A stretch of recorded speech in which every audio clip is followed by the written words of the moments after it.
네, 안녕하세요. 김원 교수입니다. 이번 주는 블록체인의 기술적 과제와 해결에 관련해서 같이 학습하도록 하겠습니다. 좀 개념적으로 해결 과제에 대해서 좀 개념적으로 드릴 거예요.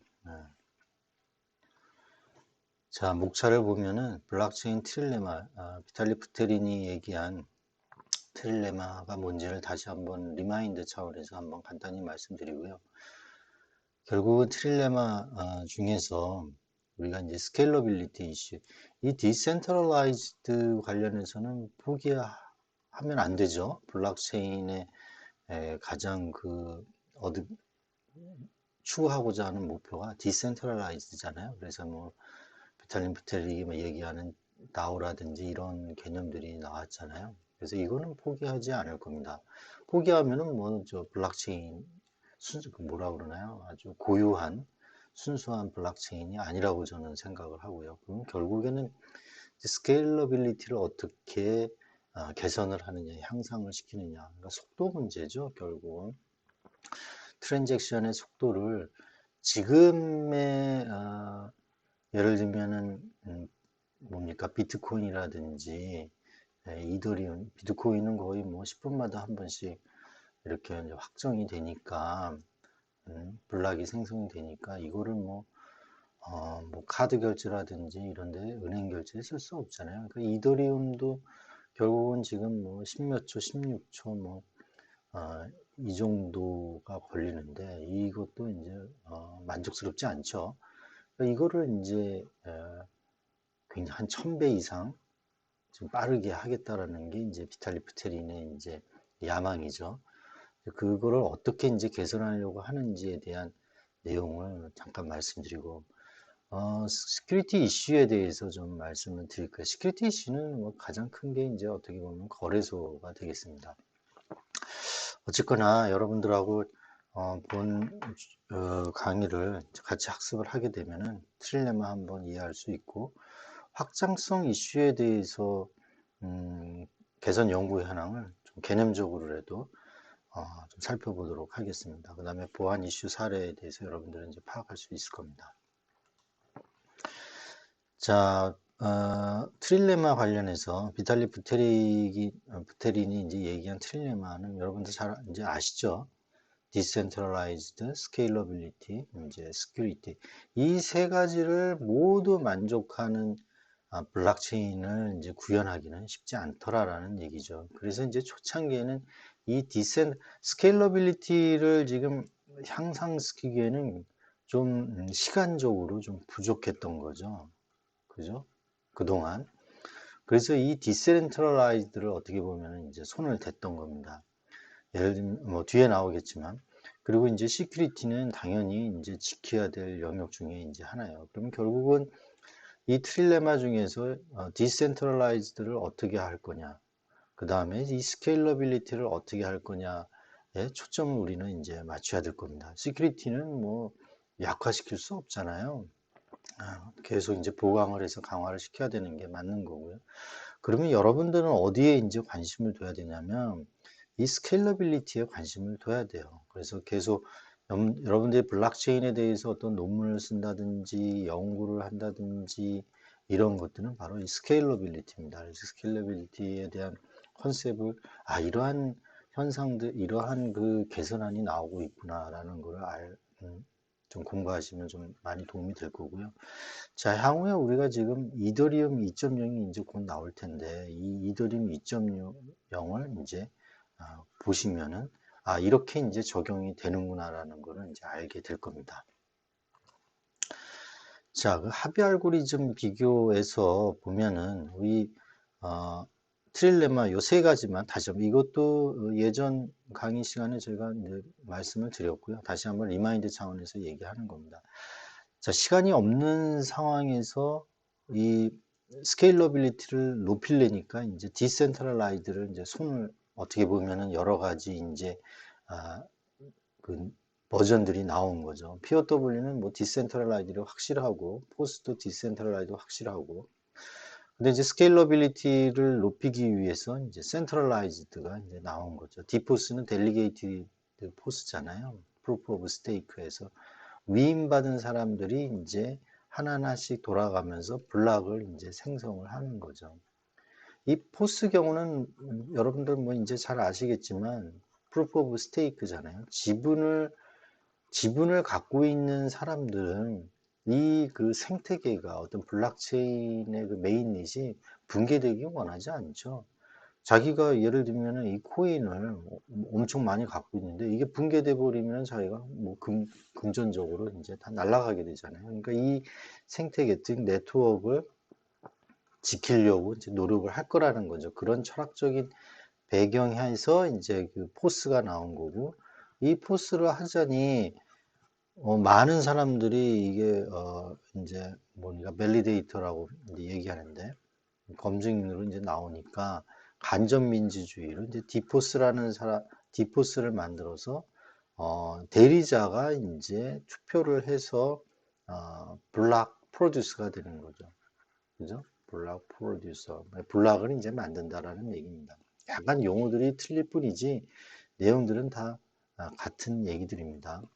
그래서 포스는 예를 들면 지분을 뭐 이더인 경우에는 32 이더를 예치를 하면은 다 예를 들면 밸리데이터가 될 수 있어요. 밸리데이터라는 거는 결국은 이제 채굴 마이너들이에요. 어떻게 보면은 채굴하는 사람들이에요. 근데 그 채굴하는 방식이 해시 함수를 돌려서 계속 아식이라는 걸 이용을 해서 컴퓨터 칩을 이용을 해서 계속 해싱하는 거냐 아니면 그냥 순수 간단하게 뭐냐 투표 배팅하는 거냐 투표하는 거냐 컴퓨터에 의해서 프로그램에 의해서 뭐 그런 정도의 이제 차이인 거죠. PBFT는 이제 거의 완전히 이제 뭐 센트럴라이즈 된 거니까 이때는 당연히 트랜지스 스케일러빌리티가 이제 높아지는 거죠. 그러니까 결국은 이쪽으로 가면 갈수록 스케일러빌리티가 좋아지죠. 하지만 아, 계속 강조하지만 디센트럴라이즈드는 센트럴라이즈드로 전부 이제 갈 수밖에 없는 구조입니다. 자, 그 다음에 이제 보안성은 그럼에도 불구하고 여기서 하이로라는 의미는 이 뭡니까? 어떤 프로그램의 그 vulnerability를 얘기하는 게 아니라 그 이제 체계, 시스템 체계가 보안성이 좋다. 예를 들면 얘기했죠. POW 같은 경우에는 서로 믿지 못할 그 노드들이 모여서 그 생태계를 이루잖아요. 안정적인 어, 이 블록체인을 이루잖아요. 그래서 이제 보안 체계가 여기가 예를 들면은 도스 공격을 받아서 뭐 시스템이 다운이 되더라 하더라도 이 나머지의 노드를 가지고 운영이 가능하니까 보안성이 높다라는 얘기입니다. BBFT는 이제 프라이빗으로 가기 때문에 그 노드가 예를 들면은 한 개의 노드로 만약에 운영이 되어 있으면 이게 뭐 결함이 있어서 다운이 되면은 뭐 이미 끝난 거죠 시스템이. 그래서 보안 측면에서 낫다라는 겁니다. 그러니까 프로그램 자체에 대한 어떤 vulnerability나 이런 거 측면에서가 얘기가 아니다라는 겁니다. 네, 이해되셨죠? 여기 이제 힌트로 몇 자 썼는데 이더리움 캐스퍼 여기서 캐스퍼라고 했는데 뒤에 나중에 제가 이더리움 2.0을 이제 강의를 할 건데 거기서는 이제 게스퍼라는 용어가 나옵니다. 게스퍼라고 여러분들이 오히려 더 인지하시면 좋을 것 같고요. 게스퍼가 뭐냐는 이제 나중에 이제 강의를 해서 얘기를 할게요. 어쨌거나 이더리움 경우는 32 이더를 예치를 하면은 이 밸리데이터 자격을 받고 블록 검증을 하고 그 대가로 이제 보상을 받아요. 그러니까 블락을 이 프로듀서라고 그러는 프로듀서 그렇죠. 프로듀서 뭐 제한자죠. 제한자. 블락을 이제 제한을 할 수도 있고 또 검증도 이제 하는 겁니다. 자, EOS의 디포스가 이제 델리게이트 포스의 대표적인 그 코인 중에 하나인데 대리자를 투표를 해서 선출된 21개 블록 프로듀서들이 돌아가면서 이제 블록을 만드는 거죠. 왜냐하면 이 사람들은 지분들이 많기 때문에 이 생태계가 무너지기를 원하지 않죠. 그러니까 안정적으로 이제 블록을 생성할 거라는 거고요. 비잔틴 폴트 톨러런트 경우에는 3분의 1 미만의 규칙을 어기고 무작위 행동을 해서 시스템이 동작하는 구조이기 때문에 이 F노드가 무작위를 동작하는 경우에 적어도 3F 플러스 1개의 노드가 당연히 필요하죠. 3분의 1 미만이 이제 뭐 엉터리 같은 이제 그런 행위를 한다고 가정을 했을 경우에 플러스 한 개를 더 두는 거죠. 그러니까 뭐 예를 들면은 폴트를 유발하는 게 만약에 이제 세 개다. 유발하는 허용되는 게 세 개다 그러면 3 곱하기 3에 플러스 1에서 이제 10개 정도의 노드를 갖고 있어야 된다라는 의미입니다. 자, 그러면 이제 Decentralized and 이제 Scalability 이슈에 대해서 얘기할 텐데요. 이제 첫 번째 우리 퀘스천은 이제 에너지 웨이스트죠. 에너지 낭비가 커요. 뭐의 경우에 이 POW 경우에 Proof of Work 경우에는 지분 증명이 아니라 해시 함수를 이용을 해서 POW 하는 경우에는 이 전기 소모가 많다라는 거예요. 그래서 이제 뉴스에 여기 2018년 2월 14일 날 워싱턴 포스트에 나온 거 잠깐 제가 인용을 했는데요. 크립토커런시 마이닝이 아이슬란드에서 너무 많이 에너지를 사용을 해서 뭐 거의 전기가 이제 고갈된다라는 이제 뉴스가 나온 거죠. 이게 큰 문제라는 거죠. 그래서 비탈릭은 이러서는 안 된다. 뭘로 가야 된다? 포스로 가야 된다라고 이제 자꾸 얘기를 하는 겁니다. 자, 그러면 디센트럴라이즈에 대한 어떤 이제 또 의문인데, 정말 우리가 POW, Proof of Work로 작업 증명을 했을 경우에 이게 정말 진정한 디센트럴라이즈가 된 거냐. 근데 사실 뚜껑을 열어보니까 또 그렇지도 않다라는 거예요. 비트코인을 만들 당시 사토시 나카모토는 모든 참가자들이 이 CPU, 뭐 노트북이나 뭐 자기 퍼스널 컴퓨터를 데스크탑을 이용을 해서 이 POW를 할 거라고 이제 가정을 해서 이제 코딩을 해서 이제 런칭을 했는데 시간이 지날수록 이제 특별히 설계된 이제 채굴 장비 아식이라는 게 나와서 전용 POW를 마이닝을 할 수 있는 해시죠. 결국 이제 SHA-256을 이제 하는 거잖아요.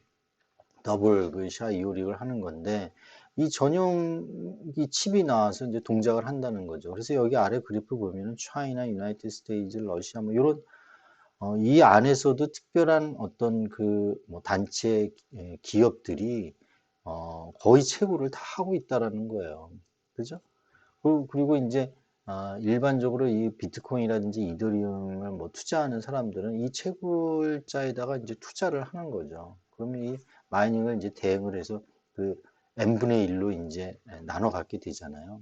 그래서 예를 들면 뭐 마이닝 시티라는 이 거대한 이 회사는 완전히 뭐 채굴하는 채굴업자인 거죠. 여기가 뭐 거의 많이 예를 들면 독점을 하고 있는 거죠. 우지안이라는 그 중국에 있는 비트코인 그 채굴업자가 또 굉장히 많은 퍼센티지를 이제 채굴자의 퍼센티지를 보유하고 있잖아요. 그러니까 거의 3, 4 마이너에서 이게 센트럴라이즈 되더라. 네? 이런 또 현상이 벌어지더라라는 겁니다.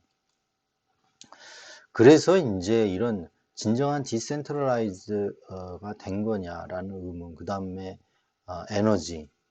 에너지에 대한 웨이스티지가 또 생기고 이런 것들을 이제 막기 위해서 뭐가 등장했다? Proof of Stake라는 지분 증명이라는 게 나왔습니다. 그래서 POW는 이제 마이너 뭐 이렇게 라고 얘기하고 POS는 마인팅이라는 또 단어도 이게 어디 뭐 교과서 보니까는 나오더라고요. 근데 이더리움 같은 경우에는 밸리데이터 검증인이라는 단어로 이제 많이 그 사용을 하고 있습니다. 어쨌건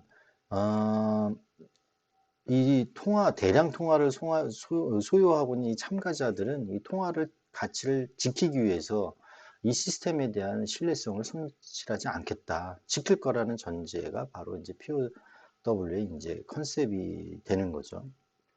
그래서 여기 보시면 이더림 경우에는 32 이더를 예치할 경우에 이제 밸리데이터가 되는 거고 전체 화폐량에 대한 지분 보유 기간이 오래 보유하고 있으면 이제 어떤 그 가중치가 들어가는 거죠. 그래서 그 자기 지분만큼 그 보상 리워드를 이제 받게 됩니다. 이런 구조로 이제 되어 있는 거죠. 그게 이제 POS예요. 이걸 이제 프로그래밍을 이제 한 거죠. 네, 이러한 컨셉을 프로그래밍해서 돌리게 됩니다.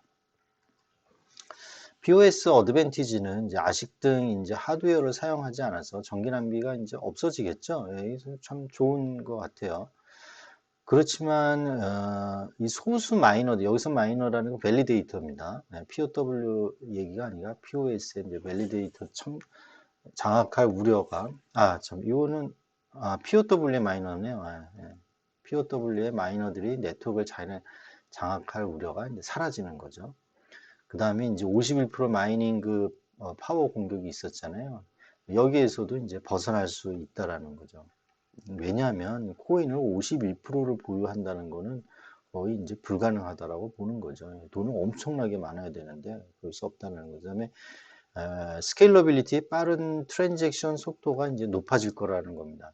자, 이 높아지는 게 물론 지금 이더리움 경우에도 뭐 16초인가요? 뭐 12, 뭐 몇 초에 이제 마다 이제 블락이 이제 16초가 아니죠. 아까 잠깐 볼까요? 갑자기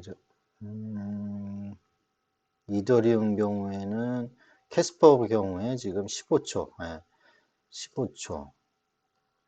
다시 돌아와서 저기서 아까 얘기하는 캐스퍼는요, 하이브리드예요. 그러니까 이제 15초마다 POW로 이 블락이 생성이 되고 한 뭐 100개가 되면은 100개 지점에서 이제 포스로 파이널라이즈드를 하는 겁니다. 그러니까 하이브리드예요.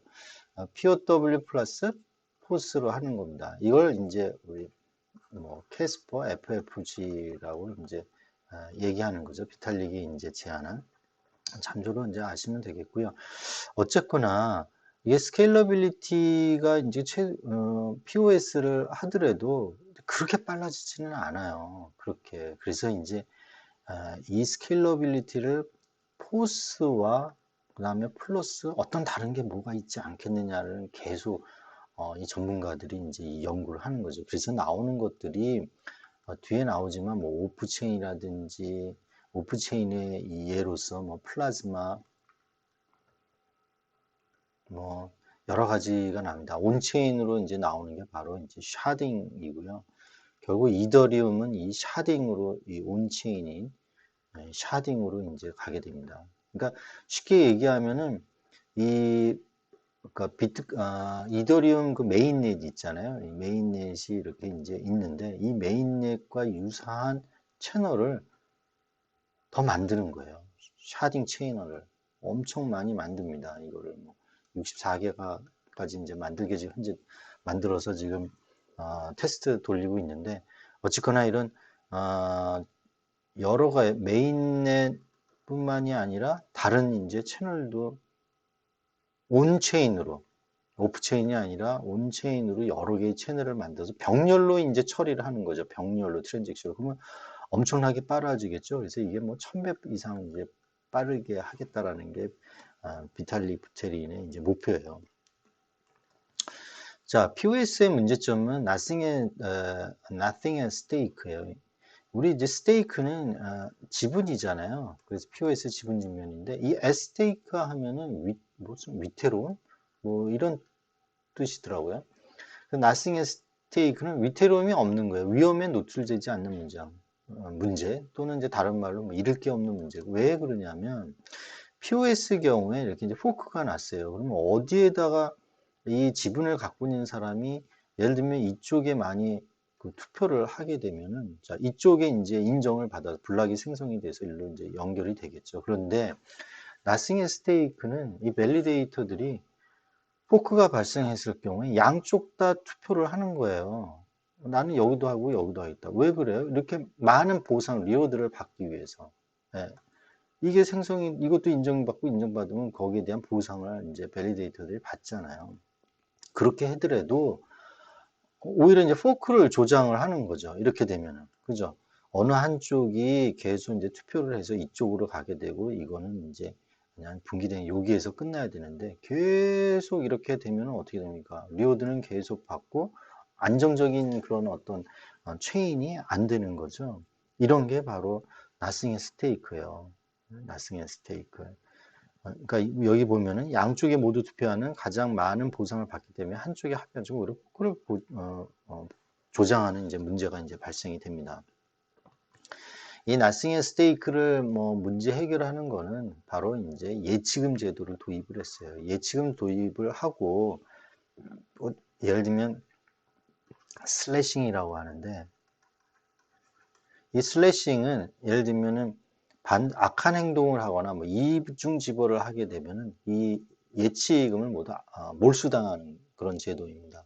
그걸 이제 프로그램에 해놓은 거죠. 그러니까 이들의 경우에 32 이더를 예치를 하면 디파지트를 하면은 밸리데이터 역할을 이제 하게 되는데 어떤 아까처럼 이중 뭐 투표를 한다든지 내역을 뭐 바꾼다든지 이럴 경우에 슬래싱에서 그 예치금을 전부 몰수를 해버려요. 이렇게 해서 나싱의 스테이크를 이제 해결을 한다라는 겁니다. 첫 번째 뭐야? 예치를 한다. 스테이크 지분을 예치를 하고 그래서 이제 자신이 생각하는 블록에 베팅을 하고 만약 베팅한 블록이 체인으로 연결되면 리워드를 받게 되는데 반대로 뭐 이중으로 뭐 예를 들면 베팅을 한다든지 뭐 이중 지불을 하게 되면 어떻게 돼요? 슬래싱을 하게 된다. 지분을 전부 몰수하게 된다. 네. 디파지트 하는 방법하고 엔드 슬래싱까지 이제 해서 나싱 스테이 문제를 해결합니다. 또 하나 문제는 이제 디포스예요. 디포스인데 이거는 이제 EOS에서 이미 이제 했잖아요.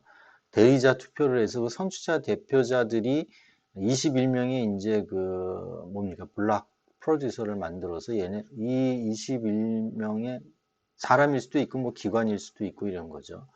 그러니까 굉장히 이제 투자를 코인에 대한 그 지분을 많이 갖고 있는 21개 BP를 대리자를 투표해서 이 사람들이 돌아가면서 블락을 이제 만드는 거예요. 왜냐하면 이 사람들은 지분이 많기 때문에 이 생태계가 무너지기 거를 무너지지 않게 이제 해야 되잖아요. 하고자 하잖아요.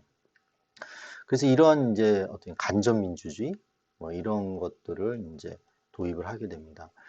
하지만 이더리움에서는 이더리움 2.0에서는 이 디포스를 채택하지 않고 바로 포스를 채택을 하게 됩니다. 네.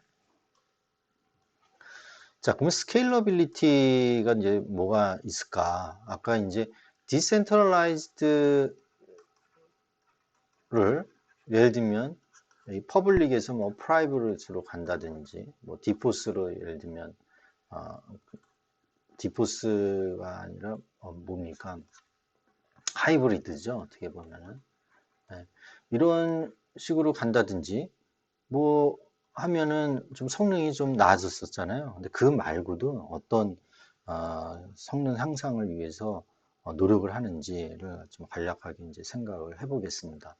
스케일러빌리티를 이제 이 말은 스케일러빌리티를 향상을 시키니까 이 디센트럴라이즈가 이제 무너진다라는 거죠. 그러니까 프라이빗으로 가고 뭐 그 다음에 이제 하이브리드로 하고 뭐 이제 이런 게 이제 나오는 거죠. 여기 이제 나오네요. Public, Federated, Private. 스케일러빌리티를 높이려니까 이제 프라이빗 블록체인이라든지 하이퍼레저 패브릭이라든지 그 다음에 간접민주주의, 디포스가 하나 이제 큰 얘기겠죠. 그 다음에 이제 퍼블릭 블록체인, 이제 POW로 하고 있는 비트코인, 이더리움. 앞으로 이제 이더리움은 포스로 가겠지만 이런 것들은 그 뭡니까? 디센트럴라이즈드 컨센서스죠. 그래서 스케일러빌리티를 높이자니 디센트럴라이즈드가 약간 무너진다라는 걸 제가 얘기했습니다. 그러니까 디센트럴라이즈드하고 스케일러빌리티는 어떻게 반비례? 저거에서 이제 반비례하는 경우죠. 그렇지만 이제 비탈릭이 이더리움에서는 이 디센트럴라이즈드 지키면서 스케일러빌리티도 1000배 이상을 향상을 시킬 수 있는 개선을 이제 하게 됩니다. 궁금하지 않으세요? 이게 어떤 걸 개선을 해서 이렇게 한다라는 게, 그러니까 지금 비탈릭이 얘기하는 건 비자 카드 그 트랜잭션 속도만큼 하겠다라는 거거든요. 대단하죠. 그리고 어떻게 하길래 이렇게 하는지 궁금하죠. 자, 이 와이즘이라는 거를 이제 도입을 하게 됩니다. 이더리움 2.0에서 이제 도입을 하게 되는데요. 어떠한 이제 앤서죠, 이거는. 스케일러빌리티를 향상하기 위해서 이더리움 2.0에서는 웹 어셈블리라는 걸 이제, 그 도입을 하는 거죠.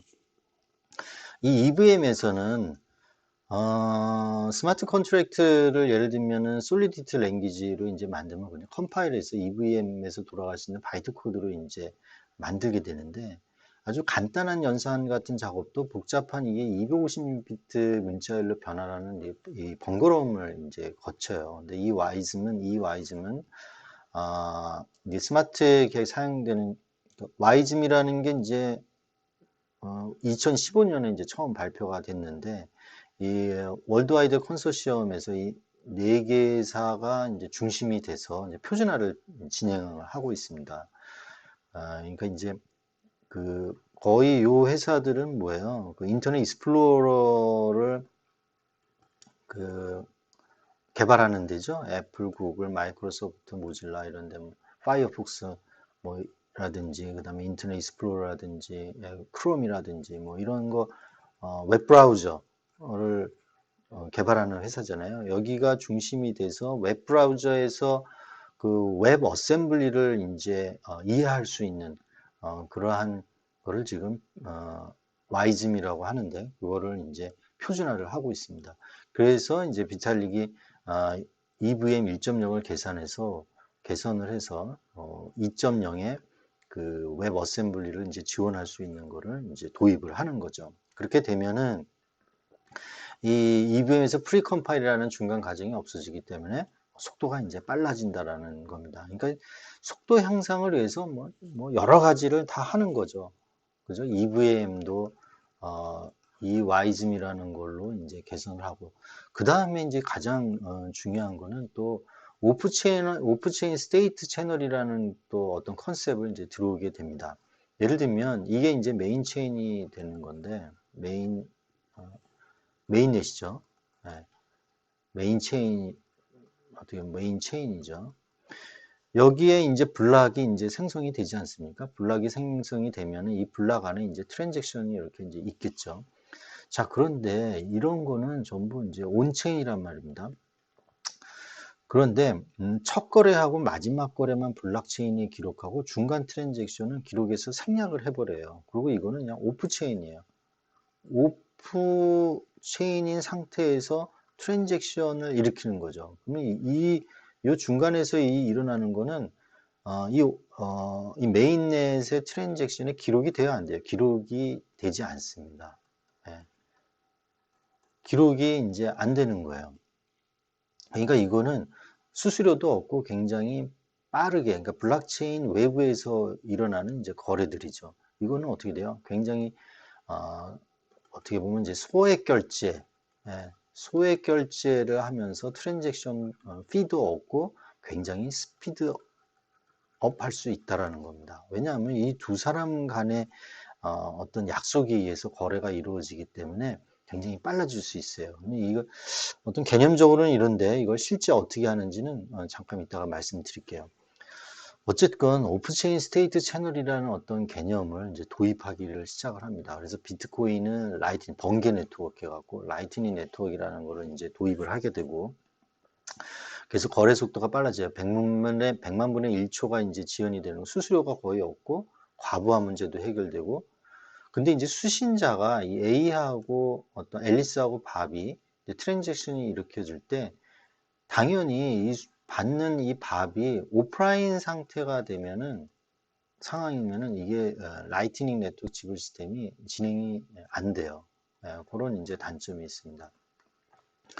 그리고 이 이더리움 경우에는 이 오프체인 스테이트 채널이라는 같은 개념인데 이름을 이제 라이덴이라는 걸로 이제 네이밍을 해서 이제 구현을 이제 해놨다라는 겁니다. 그래서 이제 소액 결제 관련해서는 비트코인은 뭐요? 라이트닝 네트워크를 쓰고 이더리움 경우에는 라이덴이라는 걸 써서 마이크로 페이먼트를 할 수 있게 이제 해놨다라는 겁니다. 그래서 비트코인과 라이트닝 네트워크를 보시면요. 블록체인 외부에서 그러니까 오프체인에서 페이먼트 채널의 네트워크를 통해서 낮은 수수료, 거의 이제 수수료가 없는 다량의 이제 소액 거래를 처리할 수 있는 시스템인데 2015년 타데우스 드리자하고 조세프에 의해서 이게 소개되고 화이트 페이퍼가 나오고 메인 블록체인 테스트에 성공을 해서 2018년에 요 마이크로 페이먼트 이 채널이라는 거를 서비스를 했어요. 그래서 BTC 라이트닝 네트워크 노드 수가 한 이 정도 돼요. 14,000개죠. 10월 26일 기준으로.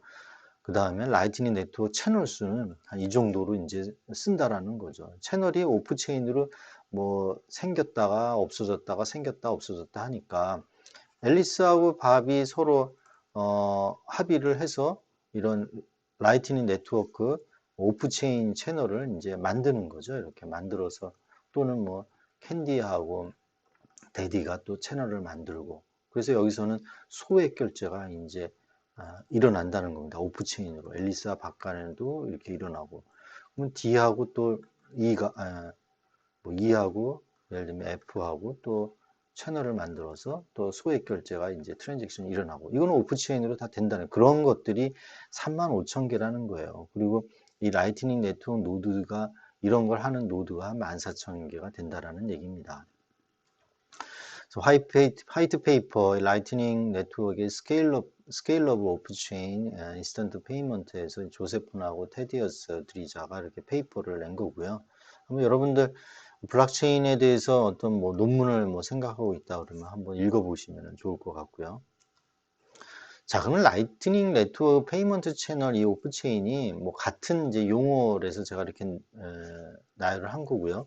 어떤 식으로 하는지 조금 더 좀 세부적으로 좀 들어가 보겠습니다. 자, 이 바로 이 멀티시그 어드레스를 이용하는 거예요.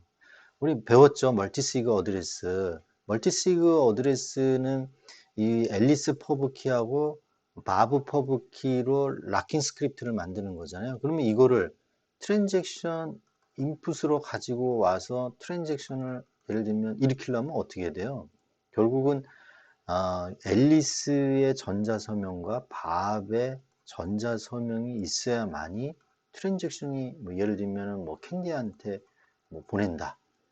요 안에 있는 이 멀티시그 어드레스에서 뭐 10 비트코인을 캔디한테 보낸다. 그러면 앨리스하고 밥의 개인 키가 들어가야만이 이거를 이 트랜잭션 아웃에 대해서 락킹 건 거를 언락킹 할 수가 있는 거죠. 우리가 배웠습니다. 만약에 이게 요 개념이 좀 기억이 안 나면은 다시 그 트랜잭션 5가지에 대한 종류가 있었는데 거기서 한번 보시기 바랍니다.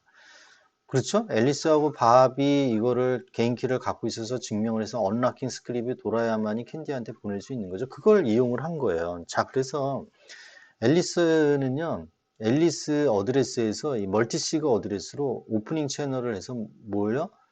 예를 들면은 비트코인을 보내는 거예요. 여기 1비트코인을 예를 들면. 그 다음에 밥도 어떻게 해요? 1비트코인을 보내는 겁니다. 이 멀티시그 어드레스에. 그리고 앨리스하고 밥은 이 멀티시그 어드레스를 합의해서 이제 만들게 되겠죠. 그죠? 그리고 이제 여기다가 디파지트를 하는 거예요. 1비트코인. 뭐 1비트코인을 해도 되고 뭐 10비트코인을 해도 예를 들면 1비트코인도 큰 거지만 돈으로 한 사람은 뭐 1,500만 원 하니까 큰 거지만 여하튼 소량이라고 간주하고 이렇게 디파지트를 하는 겁니다. 그래서 요 디파지트 되어 있는 걸 가지고 서로 에일리스하고 밥 간에 주고받고 하는 거예요. 이해되셨나요? 자, 그러면 한번 실질적으로 어떻게 되나 보죠. 자, 앨리스가 온체인일 온체인입니다. 이 경우에는 이제 시간이 이제 흐르게 되고, 앨리스가 1비트코인을 멀티시그 어드레스에게 보내고, 밥은 1비트코인을 이제 보내게 됩니다. 그리고 앨리스는요, 이 멀티시그에게 제안을 하는 거예요. 프로그램에서 이제 그렇게 만들겠죠. 이 멀티시그에게 제안을 해서 밥에게 0.1을 보내라고 이제 시그널을 이제 보내게 됩니다. 요구를 하는 거죠. 요구. 그러면 이제 뭔가 라이트닝 요 프로토콜이 이제 동작을 이제 하겠죠. 0.1을 보내라고 하고 또 앨리스가 멀티시그에게 0.1 비트코인을 보내라고 합니다.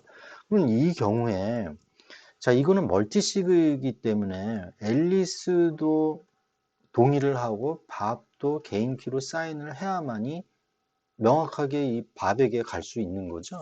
그죠? 그런데 이 밥은 동의를 이제 안 하는 거죠.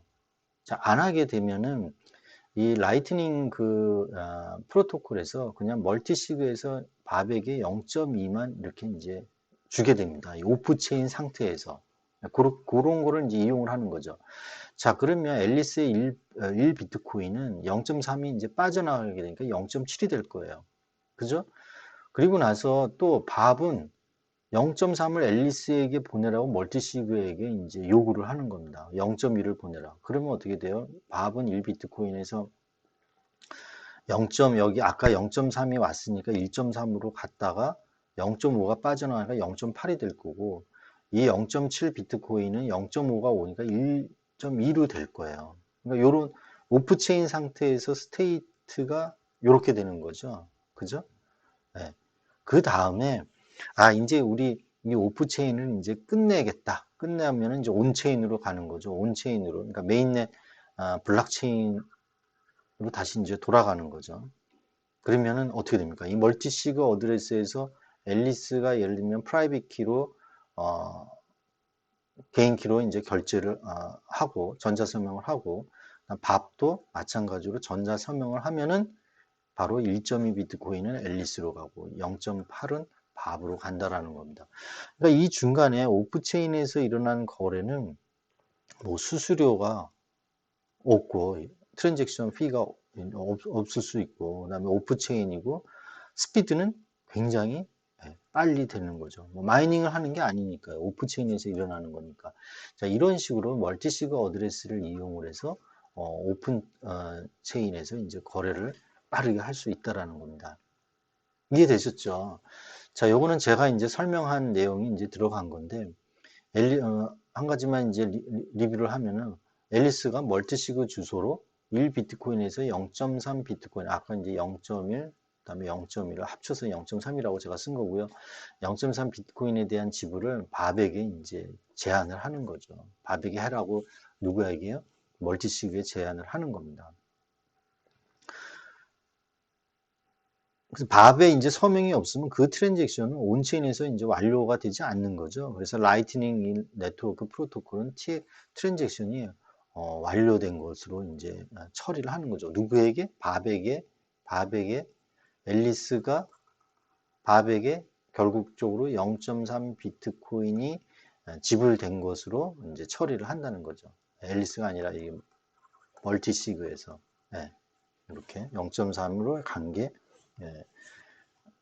완료된 것으로 이제 처리한다는 거죠. 이해되셨죠? 그래서 이제 블록체인에서 각각의 오프체인 트랜잭션이 기록에 이제 남지가 않게 되고 트랜잭션 피도 무료로 할 수 있고 컨펌을 기다리고 컨포메이션이라는 건 뭐예요? 블락이 이제 생성되는 거잖아요. 블락이 결국은 이제 마이닝을 POW를 해서 POW를 해서 디피컬티 타겟보다 이제 작거나 같은 거를 이제 구하는 거잖아요. 그게 이제 컨포메이션이 되는 건데 그걸 기다릴 필요가 없다라는 것 없이 이제 즉시 완료가 된다는 겁니다. 이해되셨죠? 자, 그 다음에 이제 클로즈 이제 채널을 하는 겁니다. 밥도 마찬가지로 이제 그런 행위를 하게 되고, 이 각각 이제 합산한 각자 이제 잔액을 앨리스하고 이제 밥 개인 주소로 이제 채널을 닫게 되면 전송을 하게 되는 거죠. 그때 마지막이 이제 블록체인에 이제 기록이 된다라는 거죠. 그때는 이제 온체인 트랜잭션이 발생이 되니까요. 자, 이렇게 되면은 이 멀티시그라는 걸 이용을 해서 이제 오프체인을 이용을 해서 이제 스케일러빌리티 속도를 이제 향상을 시킬 수가 있는데 이거는 이제 A와 B 채널이 있고 B와 C 채널이 있으면은 A와 C 사이에서도 이 오프체인을 이제 주고받을 수 있다라는 겁니다. 그래서 얼마든지 이제 확장성이 있다라는 거고요.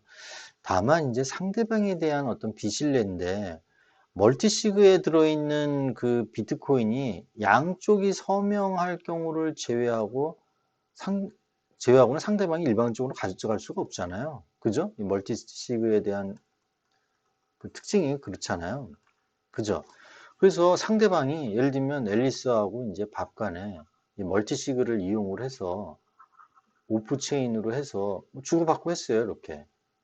그런데 이제 마지막으로 이게 이제 온체인으로 가면은 이제 밥이 혹시 서명을 안 하면은 앨리스로 이게 잔액이 가지를 않죠.